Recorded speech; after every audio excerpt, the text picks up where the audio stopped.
بسم اللہ الرحمن الرحیم۔ السلام علیکم ورحمۃ اللہ وبرکاتہ۔ جمعہ کا دن رسول اللہ صلی اللہ علیہ وآلہ وسلم کا فرمان با کرینہ ہے۔ جمعہ کا دن تمام دنوں کا سردار ہے اور اللہ عز و جل کے نزدیک سب سے بڑا ہے، اور وہ اللہ عز و جل کے نزدیک عید الاضحیٰ اور عید الفطر سے بڑا ہے۔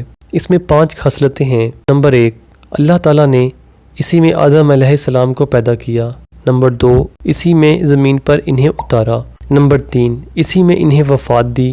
نمبر 4، اسی میں ایک ساعت ایسی ہے کہ بندہ اس وقت جس چیز کا سوال کرے گا وہ اسے دے گا جب تک حرام کا سوال نہ کرے۔ نمبر 5، اسی دن میں قیامت قائم ہوگی۔ کوئی مقرب فرشتہ آسمان و زمین میں اور ہوا، پہاڑ اور دریا ایسا نہیں کہ جمعہ کے دن سے ڈرتا نہ ہو۔ اب دوستوں سے گزارش ہے کہ آپ نے اس حدیث کو آگے ضرور شیئر کرنا ہے۔ السلام علیکم ورحمۃ اللہ وبرکاتہ۔